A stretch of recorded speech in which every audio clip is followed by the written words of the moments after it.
రాజారాం గారు, మీ గురించి మేము ఊహించిన దానికంటే గొప్పగా ఉన్నారు. మా భైరవికి మీకంటే మంచి కుటుంబాన్ని మేం కూడా తీసుకురాలేం.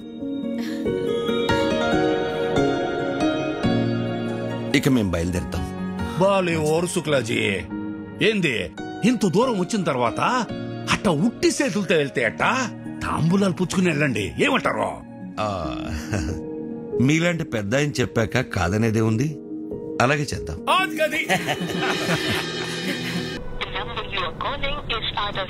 ఈ రవీంద్ర గాడి ఫోన్ పనిచేయట్లేదేంటి? అల్లుడు, ఒక కొత్త సిటీకి వెళ్ళి కొత్త మనిషి గురించి కనుక్కోవాలంటే కొంచెం టైం పడుతుంది. ఎందుకు టెన్షన్ పడుతున్నావు? సార్, రవీంద్ర వచ్చాడు సార్. వచ్చాడా? ఏంటి రవీంద్ర, అప్పుడే వచ్చావేంటి? సార్, కలకటాలో వాడి పేరు తెలియని వాడే లేడు సార్. పేరు చెప్పగానే వాడి అడ్రస్ తెలిసిపోయిందంటే వాడు ఎంత ఫేమస్ చూడండి.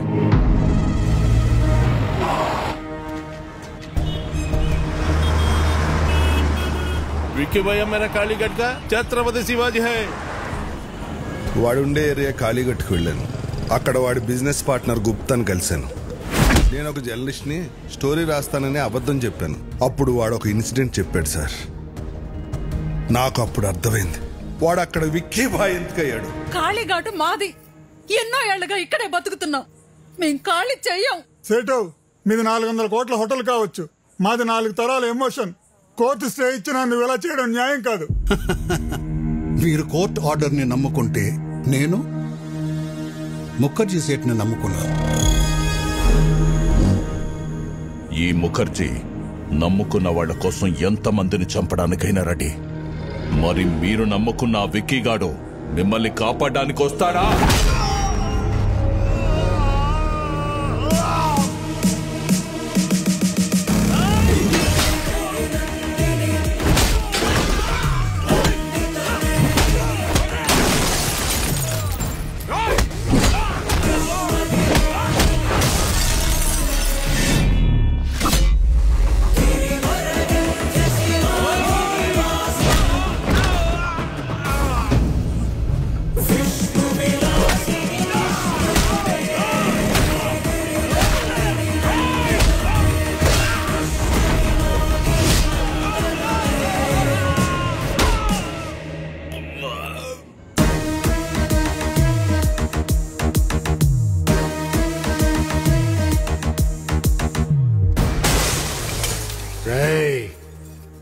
ఇంకోసారి ఏరియాలో కనిపిస్తే మీ తలలో తీసి అమ్మోరి మెళ్ళ ఎలాడదీస్తా. చల్. నేను ఆకలితో ఉన్నప్పుడు కాళీఘాట్ నాకు అన్నం పెట్టింది. ఒంటరిగా ఉన్నప్పుడు ఆశ్రమం ఇచ్చింది. అలాంటి కాళీఘాట్ కష్టంలో ఉన్నప్పుడు ఆదుకోవటం కృతజ్ఞత కాదు, నా బాధ్యత. థ్యాంక్స్ బేటా. వీడి క్యారెక్టర్ ఏంట్రా ఎలా ఉంది? ఒక్క పూట అన్నం పెట్టినందుకే ఇంత చేశాడంటే వాళ్ళ అన్న హోటల్ ముయించి ఎంతో మందికి అన్నం లేకుండా చేశావు. నిన్నేం చేస్తాడో?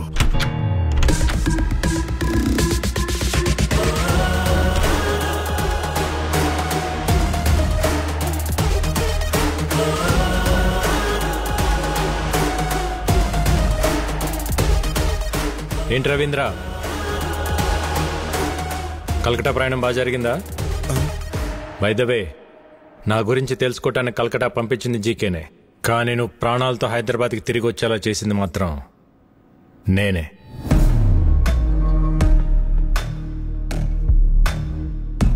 నా గురించి జీకేకి తెలియాలి కదా. జీకే, ప్రతివాడు గెలుపు కోసమే బ్రతుకుతాడు, కానీ 10 మందికి మంచి జరగాలని ఆశయం కోసం బ్రతికేవాడు చాలా అరుదుగా ఉంటాడు. మా అన్నయ్యలాగా. మా అన్నయ్య ఫేస్లో నవ్వు మిస్ అయితే నేను డిస్టర్బ్ అవుతా. అలా చిన్నప్పుడు మీ మామ పాపారో ఒకసారి డిస్టర్బ్ చేశాడు, ఇప్పుడు నువ్వు డిస్టర్బ్ చేస్తున్నావు. వద్దు జీకే, నన్ను కెలకద్దు. ఏంట్రా వార్నింగా? కెలికింది నేను కాదురా, మీరు.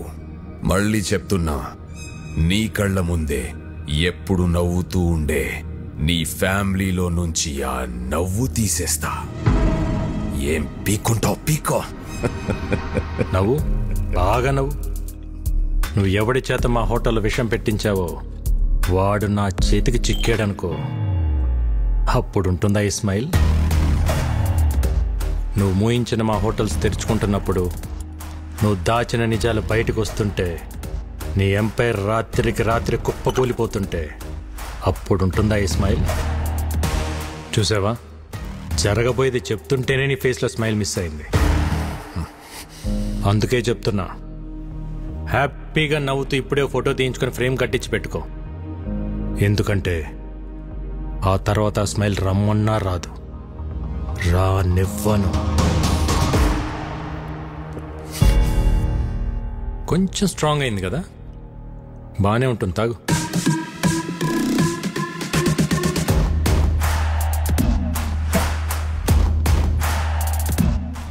ఏయ్, నువ్వు పెట్టుకుంది మా అన్నయ్యతో,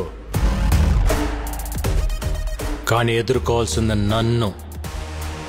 all the best.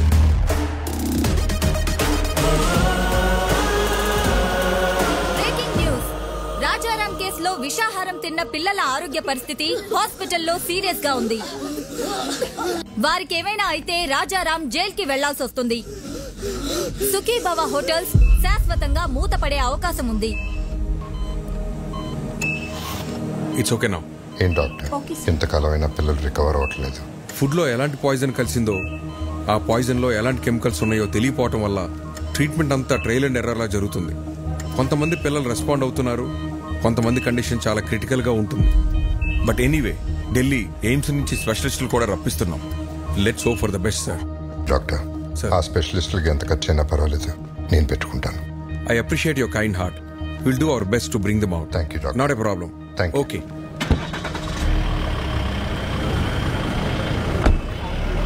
Okay sir. Nagar గారు. అరే అన్నయ్య గారు ఇప్పుడే వెళ్ళిపోయారే. పర్లేదండి, ఇట్స్ ఓకే. మీతో కొంచెం పర్సనల్గా మాట్లాడాలి.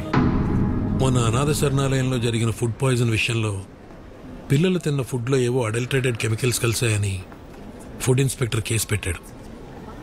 ఎవరో కలిపితే కానీ ఫుడ్ పాయిజన్ జరగదు. పోలీస్ ఇన్వెస్టిగేషన్లో ఒక్క క్లూ కూడా దొరకలేదా? ఆ జీకే ఇన్వెస్టిగేషన్ పూర్తిగా జరగనివ్వకుండా ఆపాడు. అయితే వాడెవడో కనిపెడితే అన్ని నిజాలు బయటకు వస్తాయి. అన్నయ్య నిర్దోషిగా ప్రూవ్ చేయాలన్నా, జీకేని దోషిగా ప్రూవ్ చేయాలన్నా వాడొక్కడే మార్గం.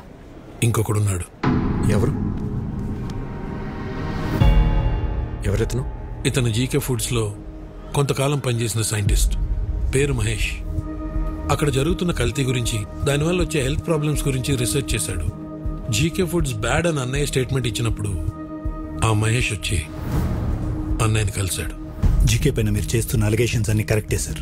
వాళ్ళు చైనా నుంచి అడల్టరేటెడ్ ప్రోడక్ట్ తీసుకొచ్చి మన కంట్రీలో అప్రూవల్స్ లేకుండా వాడుతున్నారు. చిప్స్లో పామ్ ఆయిల్ బదులు పామోలిన్ ఆయిల్ వాడుతున్నారు, which actually can cause cancer. Chinese salt అయిన అజినోమోటో వాడుతున్నారు. చిన్నపిల్లల్లో అయినా పెద్దోళ్ళలో అయినా ఇది బ్రెయిన్ పనిచేయకుండా ఆపేస్తుంది. స్లోగా పర్మనెంట్ బ్రెయిన్ డ్యామేజ్ అవుతుంది. ఇలా జీకే ప్రతి ఫుడ్ ప్రోడక్ట్ పైన డీటెయిల్ రిపోర్ట్ తయారు చేస్తున్నాను. ల్యాబ్ రిపోర్ట్స్ రెడీ అవగానే నేనే వచ్చి మిమ్మల్ని కలుస్తాను. అంతవరకు నా ఫోన్ స్విచ్ ఆఫ్లో ఉంటుంది. జీకే మనుషులు నా కోసం వెతుకుతున్నారు సార్. రైట్ టైంలో నేనే మీ కాంటాక్ట్లోకి వస్తాను. ఆ తర్వాత అతను కాంటాక్ట్ చేయలేదు. మేమెంత ప్రయత్నించినా అతని డీటెయిల్స్ దొరకలేదు. నా అనుమానం కరెక్ట్ అయితే అతను జీకే మనుషులకు దొరికిపోయాడేమో అనిపిస్తుంది. లేదు సార్, ఫుడ్లో పాయిజన్ కలిపినాడు ఆ సైంటిస్ట్ మహేష్. వీళ్ళిద్దరే జీకే భయాలు. వాళ్ళిద్దరు బతుకున్నారు కాబట్టి జీకే ఇంకా అన్నయ్య వెంట పడుతున్నాడు. ముందు మనం ఆ ఫుడ్లో పాయిజన్ కలిపినాడు పట్టుకుంటే అన్ని నిజాలు బయటకొస్తాయి. కానీ ఏం చేసినా కేసు ఫైనల్ హియరింగ్కి వచ్చే లోపల చేయాలి.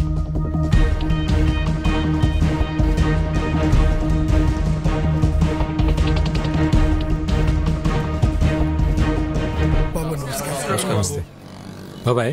ఆ రోజు అనాథాశ్రమంకి ఫుడ్ వండింది ఎవరు? నేనే బాబు.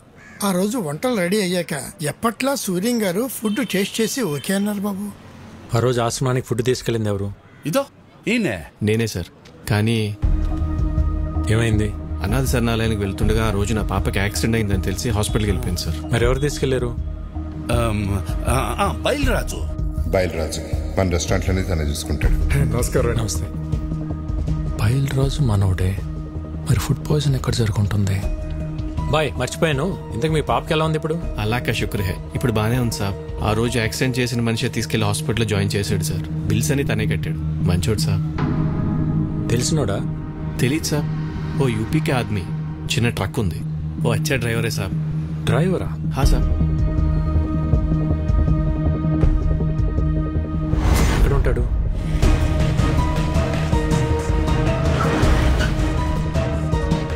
इधर अमित बोल के एक आदमी है, किधर रहता है? हाँ सर, वो यही रहता, वो देखो उधर है।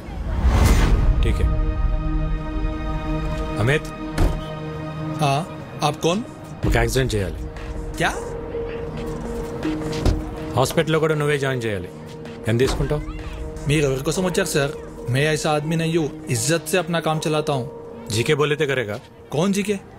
ఏం మాట్లాడుతున్నారు సార్? आप जाइए साहब, अपना काम करिए, आप जाइए। బయల్రాజ్ बोले थे करेगा क्या? सब कुछ मालूम हो गया.